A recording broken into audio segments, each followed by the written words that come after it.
여호와께서 말라기를 통하여 이스라엘에게 말씀하신 경고라. 여호와께서 이르시되 내가 너희를 사랑하노라 하나 너희는 이르기를 주께서 어떻게 우리를 사랑하셨나이까 하는도다. 나 여호와 말하노라. 에서는 야곱의 형이 아니냐. 그러나 내가 야곱을 사랑하였고 에서는 미워하였으며 그의 성들을 황폐하게 하였고 그의 산업을 광야의 이리들에게 넘겼느니라. 에돔은 말하기를 우리가 무너뜨림을 당하였으나 황폐된 곳을 다시 쌓으리라 하거니와 나 만군의 여호와는 이르노라. 그들은 쌓을지라도 나는 헐리라. 사람들이 그들을 이끌어 악한 지역이라 할 것이요 여호와의 영원한 진노를 받은 백성이라 할 것이며 너희는 눈으로 보고 이르기를 여호와께서는 이스라엘 지역 밖에서도 크시다 하리라. 내 이름을 멸시하는 제사장들아 나 만군의 여호와가 너에게 이르기를 아들은 그 아버지를 종은 그 주인을 공경하나니 내가 아버지일진데 나를 공경함이 어디에 있느냐. 내가 주인일진데 나를 두려움이 어디 있느냐 하나 너희는 이르기를 우리가 어떻게 주의 이름을 멸시하였나이까 하는도다. 아멘.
신라의 48대 왕이 경문왕이라고 있습니다. 경문왕.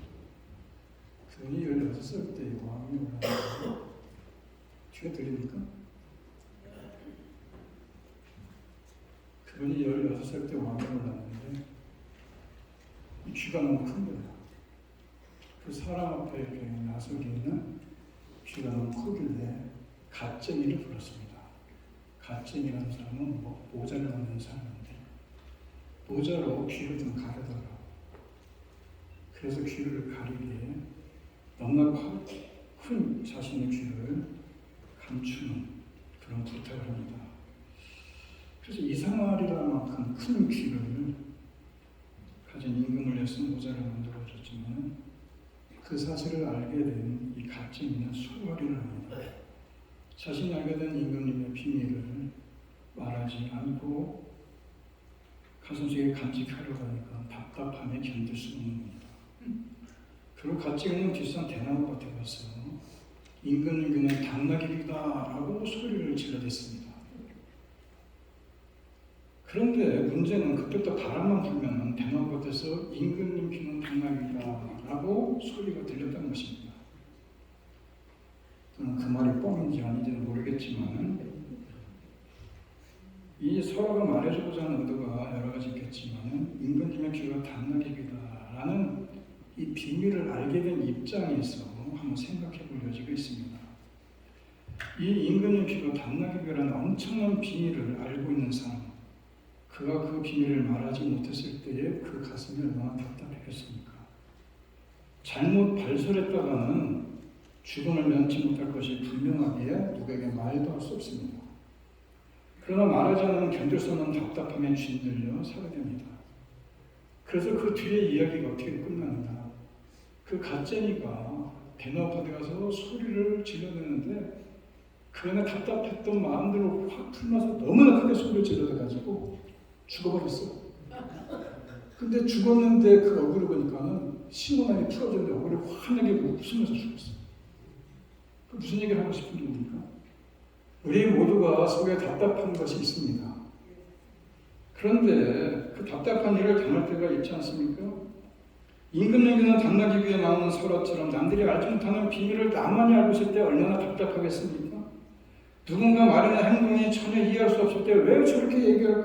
라고 답답하지 않습니까? 때로는 누군가 내 마음을 알아주지 못할 때 답답하다는 것입니다. 그죠? 그래서 요즘 젊은이들 한국에서는 그거 가지고 고답이라고 하는데요, 고답. 고구마 10개를 먹을 때 물 한 컵도 안 먹고 마실 것 없이 고구마를 10개를 먹으면 속이 얼마나 답답하겠습니까? 그래서 고구마를 먹을 때의 답답함, 물 없이 먹을 때 답답한 것에서 줄여갖고 고답이라고 해요. 그런데 여러분, 우리를 바라보시는 하나님께서 고구마 10개만 드시고 답답함 좀 느끼십니까? 우리를 바라보실 때 고다기처럼 느껴질 때가 많지 않겠습니까? 오늘 상황이 그렇다는 것입니다. 오늘 본문은 답답하신 마음에 말락이라는 이름의 선지자를 통해서 전하신 경고의 메시지인 것입니다. 여러분, 말락이라는 이 성경을 가지고 별로 제가 설교한 적이 없습니다. 그죠? 여러분, 말락이 하면 생각나는 게 뭡니까? 11조 말이라. 말락에 대한 나오는 얘기 아닙니까? 오늘은 그 얘기가 아니고 말락이라는 이 뜻 자체가 여러분 헷갈릴 겁니다. 말락이 성경의 구약에 대한 마지막이니까 끝날 자를 써서 말락이라고 했는가? 창세기, 민수기, 신명기 하듯이 그 기자를 붙여갖고 말락인가? 아니면 해라 하지 말라라고 해서 하지 말라는 경고의 메시지가 많다고 해서 말락인가? 헷갈릴 수 있지만 말락이라는 것은 이름입니다. 이름이라고 보고 고유명사라고 봅니다. 말라기는 말라기까지가 단어인데 뜻이 뭐냐? 나의 사자라는 뜻입니다. 나의 사자, 나의 천사, 나의 사자. 그런데 선지서는 어떤 시대에 활동했는가를 이해하는 것이 중요합니다. 왜냐하면 하나님께서 그 시대적인 상황에 필요한 메시지를 선지서들에게 전해주기 때문에. 그래서 이스라엘이 멸망하기 전까지는 회개해라, 너희들 하나님께 돌아와라, 이런 메시지가 많습니다. 만약에 돌아오지 않으면 아수르나 바벨론 같은 큰 대국을 통해서 너희들을 심판하실 것이다. 그러고 나서 망해버렸어요. 이제는 포로를 끌려갔습니다. 포로를 끌려간 원인이 뭐냐? 그리고 위로와 소망에 담긴 메시지. 그게 포로기에서 전해진 메시지입니다. 그런데 오늘 말라기는 언제 한 거냐? 포로에서 돌아왔습니다. 1차 기원, 2차 기원, 3차 기원이 있는데 1차 기원이 514년에 돌아와서 성전을 재건을 다 했어요. 그런데 엉성해요. 성경이. 그리고 444년에 느헤미야가 또다시 마지막으로 총독이 돼서 귀환을 했습니다. 그리고 성전을 다 재놨어요. 져놓고 다시 페르시아에서 불러서 페르시아에 갔다가 10년 만에 다시 돌아와서 보니까 엉망이야. 그때 써놓은 메시지가 이겁니다. 왜냐하면 그들의 생각에 성전 재건만 잘 끝내놓으면 하나님이 물 붓듯이 부어줄 거라고 생각했어, 복을. 그런데 변화만 하나도 없어. 큰 나라의 지배를 하나도 이루어져놓고 그는 뭐 온다는 메시아는 오지도 않고 그래서 이제는 딴 데 관심을 쏟기 시작한 거예요. 뭐 다른 거 없나 기웃거리고 있을 때에 말라기가 그러지 말라고 경고를 합니다. 오늘 보면 6번 경고가 나오는데 말라기에 오늘은 첫 번째 경고입니다. 2절에 보면 여호와께서 이르시되 내가 너희를 사랑하였노라 하나 너희는 이르되 주께서 어떻게 우리를 사랑하셨나이다 합니다. 이스라엘을 향한 경고라고 하면서 어떻게 하나님 말씀이 뭡니까? 첫 번째 하나님 말씀이 내가 너희를 사랑했다라고 말씀하지 않습니까? 내가 너희를 사랑했노라 라고 하는 게 뭐게 경고가 되겠습니까? 그 뒷말을 생각해 보라는 겁니다. 내가 너희를 사랑했는데 너희는 나를 사랑하지 않았다는 얘기 아니겠습니까? 하나님부터 멀어진 마음을 얘기하는 것입니다. 어느 초등학교 선생님이 학생들한테 부모님은 우리를 왜 사랑하십니까? 라고 문제를 냈더니 한 학생이 답안으로 그러게 말입니다. 똑똑한 학생입니다. 부모님들에게 물어봅니다. 자녀들이 왜 사랑합니까? 자녀들이 사랑받은 행동을 했으니까? 그래서 사랑합니까? 아닙니다. 그냥 자식이니까 사랑하는 거예요. 하나님도 마찬가지입니다. 우리를 왜 사랑하십니까? 우리 안에 사랑받을 만한 구석이 있기 때문에 사랑합니까? 답은 그러게 말입니다. 우리 어떤 됨됨이나 뛰어난 업적 때문이 아니라 하나님의 성품 자체이고 하나님의 의지라는 것입니다. 그런데 하나님께서 내가 너를 사랑하였노라 라고 얘기하는데 이스라엘의 반응은 어떻습니까? 이스라엘의 반응은? 반응이 뭡니까? 우리를 사랑하신다고요? 거짓말하지 마세요. 우리를 사랑한다면 우리가 남의 나라에 끌려갔다 오고 우리가 사랑한다면 남의 나라보다 강해되고 남의 나라보다 안전해되고 남의 나라보다 번영해되고 남의 나라보다 잘 살아야 되지 않겠습니까? 그런데 우리가 이 꼴이 뭡니까? 우리가 하나님 우리를 사랑하신다고요? 천만의 말입니다. 하나님이 뭐라고 대답할 겁니까? 내가 너희를 택하여 너희와 언약을 맺은 것이 나의 사랑이 아닙니다. 내가 무조건적으로 너희를 택하여 언약을 맺었는데 하지만 에서는 택하지 않았다. 그러므로 에서는 나와 상관이 없지만 너희는 나와 언약 관계가 있지 않느냐.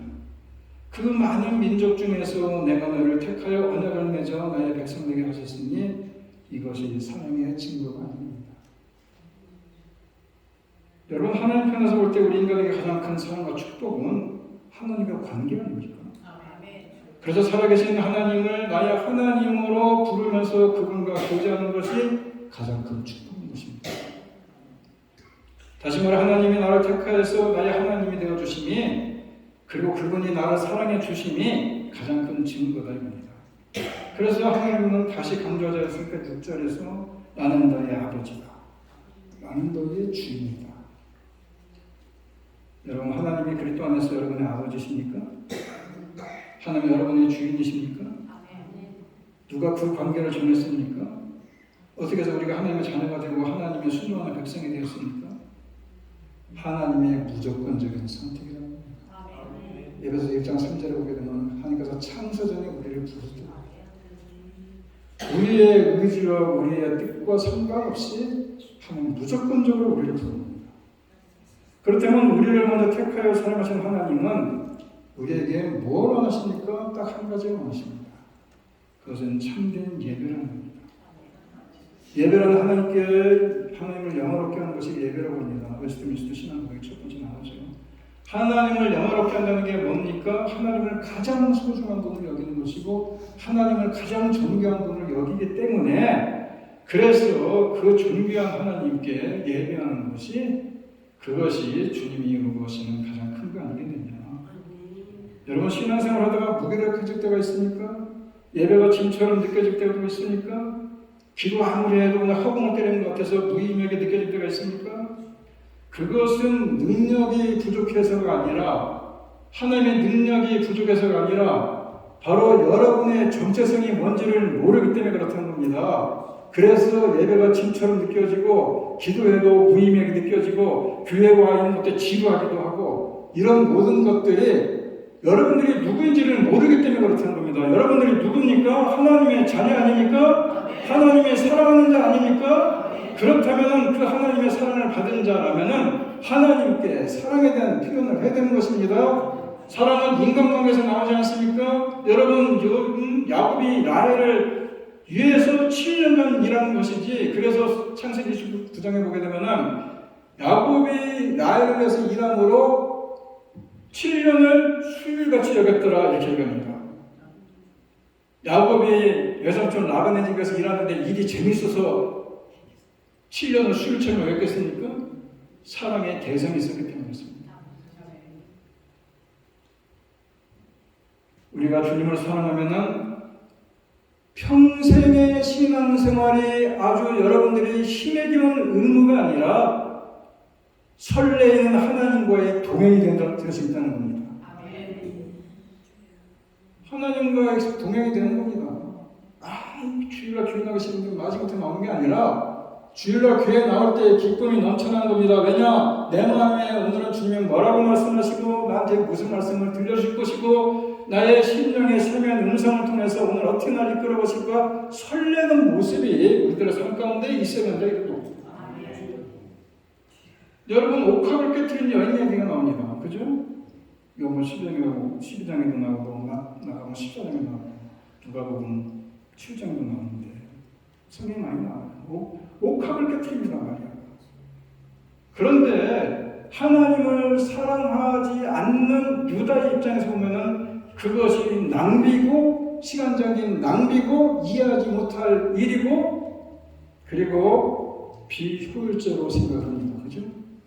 그런데 사랑하는 사람 그 혈육 옥합을 깨트리는 이 마리아의 입장에 보게 되면은 자기의 전 재산을 드리는 것이 아깝지 않다 이런 얘기예요. 그녀에게 드리는 이 시간은 낭비의 시간이 아니라 진정 사랑하는 마음으로 기쁨으로 드려지는 그런 시간 아니겠느냐 이거예요. 최고의 시간 아닙니까? 사랑하는 계산기가 멈춰 서는 겁니다. 누군가 주일 예배 1시간을 지루하며 시간을 보지만은 주님을 뜻껏 사랑하는 사람은 그 시간이 너무 짧게 느껴질 수 있다는 것입니다. 지루함이라는 것은 시간의 문제가 아니라 사랑의 농도의 문제인 것입니다. 사랑하는 사람을 기다릴 때는 시간이 금방 갑니다. 그런데 예배 시간이 하품에 능하고 시간을 자꾸 들여다보게 되면은 이 농도의 문제 아니겠느냐 이거예요. 그래서 예배의 정신의 핵심은 뭐냐? 하나님을 존귀하게 여기는 것이고 우리 하나님을 예배하기 위해서 언제나 하나님을 이 세상에 그 무엇보다 소중하게 여기게 됩니다. 여러분들 속으로는 그렇게 아멘 소리가 안 나올지 모르겠지만은 살아가는 애인보다 돈보다 명예보다 그 어떤 것보다 하나님을 소중하게 여겨야 되는 겁니다. 그런데 이스라엘 백성은 하나님을 없습니다. 예배를 없이 여겼습니다. 그러면서 도대체 하나님이 언제 우리를 사랑했습니까? 따집니다. 한번 구체적으로 말해보라는 겁니다. 자식을 정성 키워놨더니 도대체 내게 해준 것이 뭐냐고 따져드는 자식과 똑같습니다.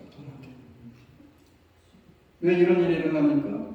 하나님은 사랑했다고 얘기하고 이스라엘 백성들은 사랑 언제 했냐고 물어보고 얘기한다면 누가 거짓말하고 있는 겁니까?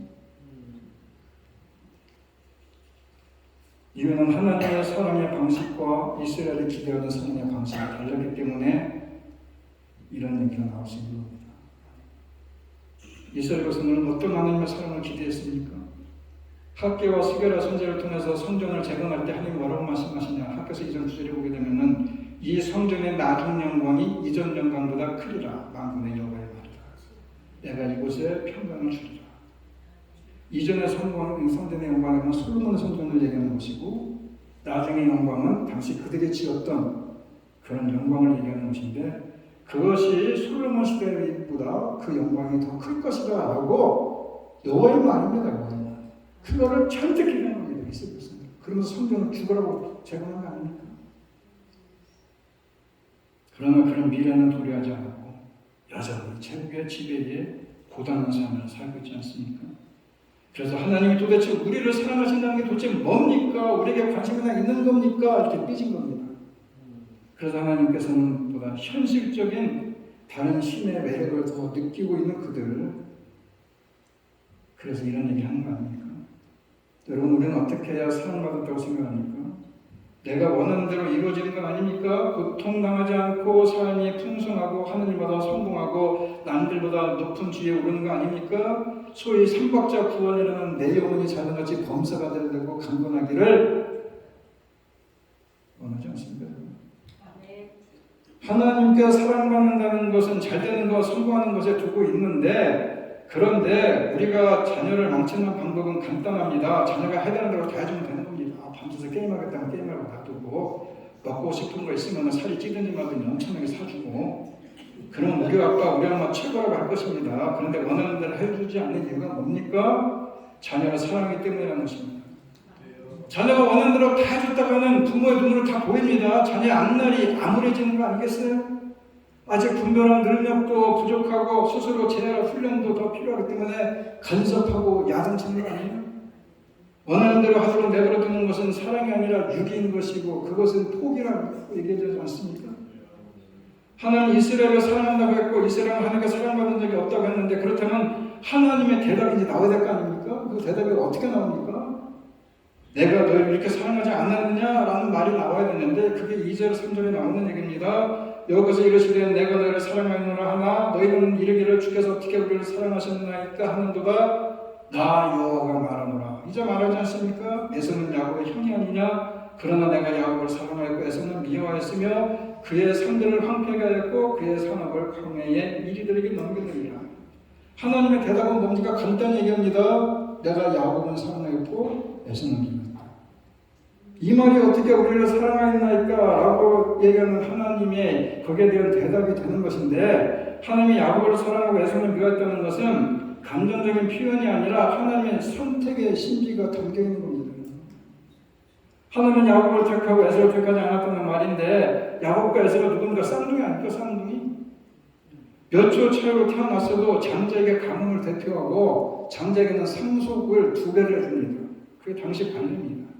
그럼에도 불구하고 하나님은 야곱을 택하셨다는 것인데, 왜 야곱을 사랑하셨는지 야곱을 선택한 이유가 뭔지는 밝히고 있지 않습니다. 그래서 하나님의 선택은 신비한 겁니다.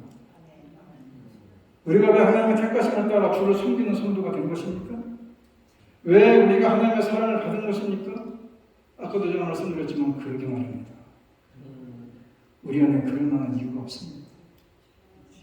하나님의 택하심은 인간의 생각으로 알 수 없다는 겁니다.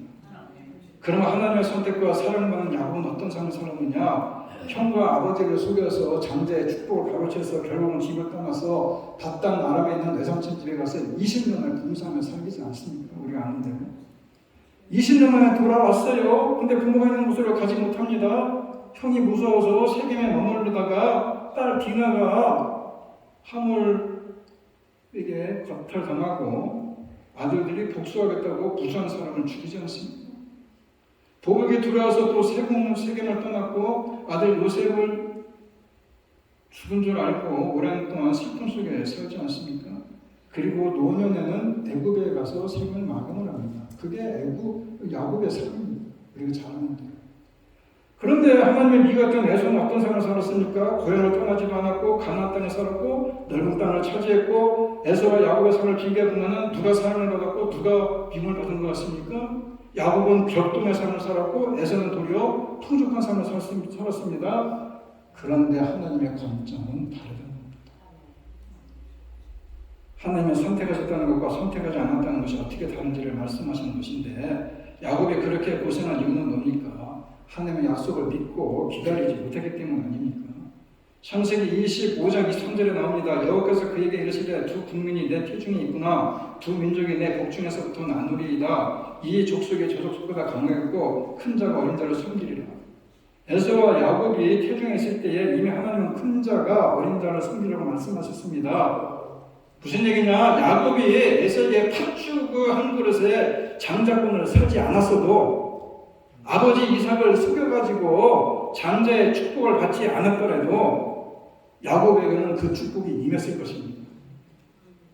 언제? 하나님의 때에. 하나님의 선하신 방법으로.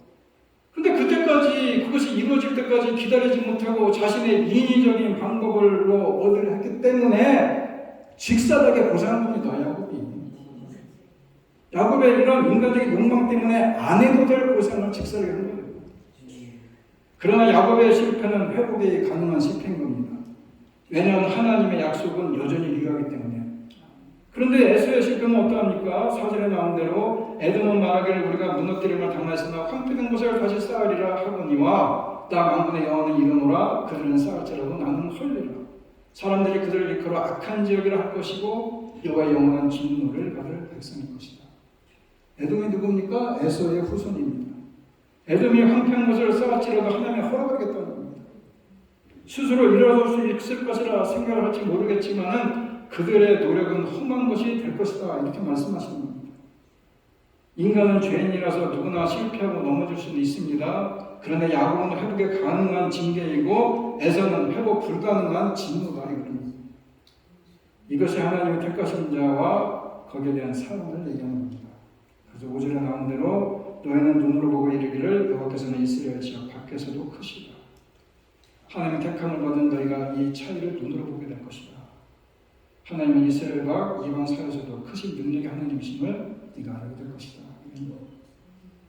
야곱은 뒤늦게 하나님의 택하심과 사랑을 뒤늦게 깨달았어요. 미리 깨달았더라면, 미리 그걸 믿었더라면, 미리 그것을 알았더라면 그 고생 안 했을 텐데. 그래서 야곱이 기근을 피해서 요셉이 총리 대신으로 애굽에 들어갔을 때 뭐라고 얘기합니까? 창세기 47장에 나온 대로 야곱이 바로에게 이르되 내 나이 길에 세월이 130년이다. 내 나이가 얼마 못 되니 우리 조상의 나그네 길에 연주에 미치지 못하지만은 험악한 세월을 보냈다 하고 야곱이 바로에게 축복하고 그 앞에서 나옵니다. 애굽의 바로를 만났을 때 자신이 험악한 세월을 보냈다고 하면서 바로를 축복합니다. 아주 험악한 세월을 보냈지만 이제야 돌아보니까 하나님께 나에게 큰 축복을 줬구나. 그때 깨달아졌다는 겁니다. 그래서 아들 요셉을 축복할 때 이렇게 말하지 않습니까? 창세기 49장 26절에 내 아버지의 축복이 내 손주의 축복보다 나아서 영원한 산이 한없음같이 이 축복이 요셉의 머리로 돌아오며 그 형제 중 뛰어난 자의 전수리로 돌아오리라. 야곱이 요셉에게 한 말이니 내 아버지의 축복은 누구의 축복인 겁니까? 그것은 바로 야곱 자신의 축복인 것입니다.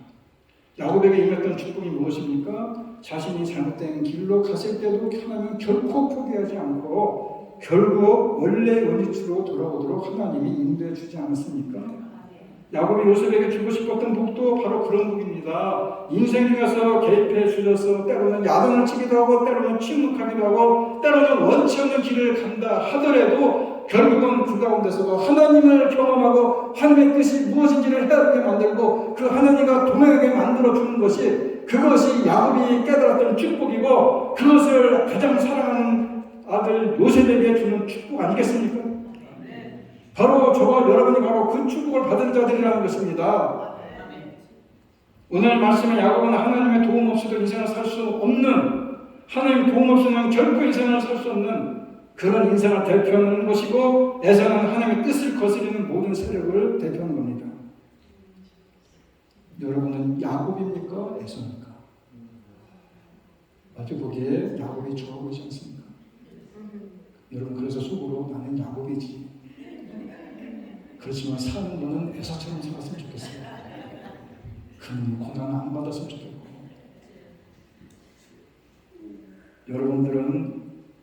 여러분들의 선택과 상관없이 이곳에 나와 앉아 있으니까는 야곱인 것입니다. 할 수 없습니다.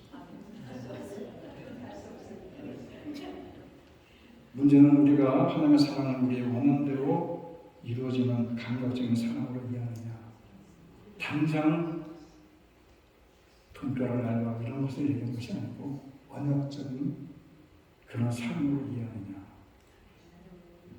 여러분들의 하나님이 우리의 원하는 대로 이루어지는 감각적인 삶으로 이해한다면 이스라엘 백성처럼 언제 우리를 사랑하셨습니까? 라고 의심하고 불신할 수 있습니다. 그런데 여러분, 만약 우리의 원하는 대로 우리의 기도대로 되었다면 어떻게 되겠습니까? 그런데 하나님은 여러분 기도대로 하지 않습니다. 때로는 실패로 여러분들을 이끌어준다고 생각할지 모르지만 하나님은 여러분을 사랑하기 때문에 그 실패를 통해서 하나님의 뜻을 이루어 가십니다. 그래서 우리를 겸손하게 만들고 우리를 진리에 서게 만들고 우리를 하나님 앞에 나오게 만들고 하나님 앞에 무릎 꿇게 만들고 하나님 앞에 기도하게 만들지 않습니까? 그래서 우리를 온유하게 만들고 우리를 겸손하게 만들어가는 것이 하나님의 뜻이다 이겁니다. 우리의 원함대로가 아니라 하나님의 뜻대로 되는 것이 축복인 것입니다. 그리고 우리가 야곱같이 하나님 보시기에 답답하게 행하더라도 결국은 하나님의 사랑이 무엇인지를 깨닫게 해주신다는 겁니다. 그러나 야곱처럼 직설하게 고생하지 말고, 그러니까 먼 길 돌아가지 말고 하나님의 선하심과 하나님의 약속하심을 의심하지 말고 기다리시면 되는 겁니다. 다시 말해서 하나님의 사랑을 하나님의 사랑으로 여길 줄 알아야 된다, 이런 얘기예요. 여러분, 오늘 본문을 통해서 말라기 선지자가 유대 백성들에게 전하고자 하는 하나님의 메시지가 뭐냐? 오늘 저와 여러분에게 주고자 하는 메시지가 뭐냐? 그것은 하나님께서 여전히 이스라엘을 사랑하고 계시고 그들과 맺은 언약을 지금도 유효하게 지켜가고 계시다, 이런 얘기입니다. 나는 너희의 하나님이 되고 너는 나의 백성이 되고. 그런데 유대 백성들과 언약 관계를 맺는 목표, 말라기에서 전하고는 진짜 핵심적인 메시지가 뭐냐? 하나님의 말씀에 순종하는 겁니다. 하나님의 말씀에 따라가는 겁니다. 내가 너희를 사랑하지 너희도 나를 사랑하고 나를 사랑한다면 내 말을 따라 지켜라, 이 얘기 아니겠어요?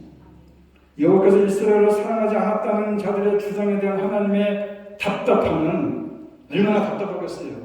내가 너를 사랑한다고 꼭 말을 해야 합니까?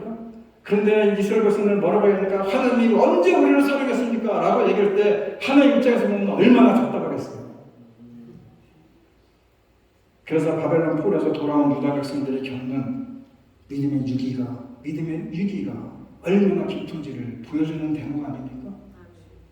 얼마나 하나님에 대한 믿음이 없으면 하나님이 언제 우리를 사랑했습니까? 라고 한금을 정도로 그들의 믿음이 위기랍니다. 그래서 하나님께서는 이스라엘 향한 하나님의 변찮은 언어적인 사랑을 보여주기 위해서 에서와 야곱이라는 외적인 증거를 들어서 확인시켜주고 있는 것이 오늘 본문의 내용 아닙니까? 여러분, 우리의 하나님은 참으로 선하신 분이십니다. 그의 자녀인 우리가 참으로 행복해지기를 원하실 뿐만 아니라 우리를 행복하게 만들어갈 수 있는 능력도 갖고 계신 분이 하나님 아닙니까? 그래서 하나님을 짐으로 여기지 말라는 겁니다. 그 하나님이 나를 사랑하신다는 것을 의심하지 말라는 것입니다.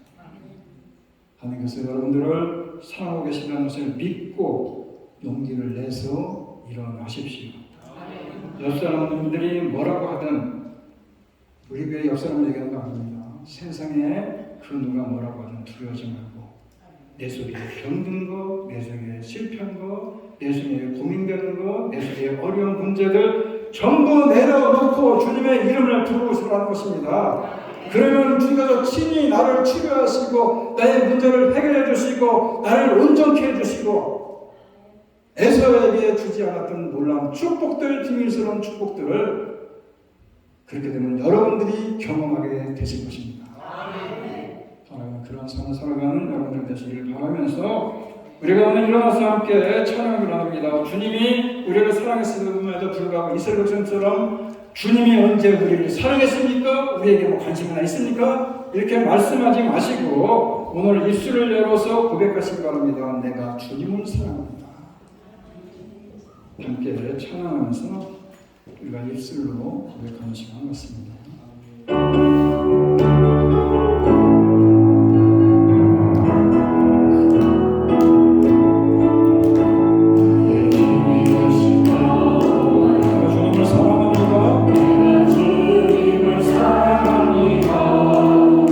주님 나의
오늘도 여전히 우리를 사랑하시는 하나님 앞에 나왔습니다. 그는 자녀인 우리들이 참으로 하나님 앞에 행복해지기를 바라실 뿐만 아니라 그렇게 만들어줄 능력도 갖고 계신 분이라는 사실을 믿으면서 오늘도 그 하나님의 사랑을 저버리지 않게 해주십시고, 오늘도 하나님의 사랑을 마음과 마음에 담고 또 그 하나님의 사랑을 깨닫고 그 하나님의 사랑을 늘 경험하며 살아갈 수 있는 복된 성도님들이 다 되게 하여 주시옵소서. 이제는 우리 주 예수 그리스도의 은혜와 하나님 아버지의 극진하신 사랑과 성령님의 교통하심이 하나님이 여전히 나를 사랑하신다는 것을 믿고 용기를 내서 살아가기로 이 시간 마음에 다시 한번 다짐하며 이전을 나가는 주님께 한 선남선녀들 머리머리 위에와 두꺼운 가정과 일터와 자녀들 위해 이제부터 영원토록 함께 있을지어다. 아멘.